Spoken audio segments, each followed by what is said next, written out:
Per paskutinės kelias dienas praktiškai šioje vietoje buvo priparkuotas, kaip ir šitas prabangus Mercedesas, Rolls Royce'as, Ferrari iš Baltarusijos. Ir ką daryti su tokių prabangių automobilių šeimininkais, kurie nepaiso kelių taisyklių ir kurie galvoja, kad jie turi teisių per daug.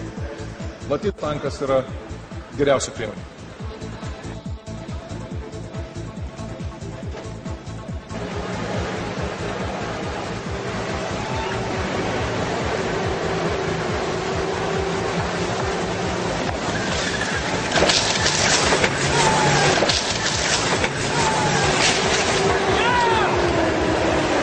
Jeigu automobilis parkuos blogai, bus va taip.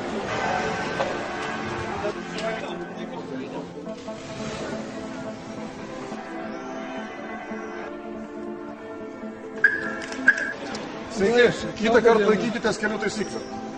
Pasistengsiu.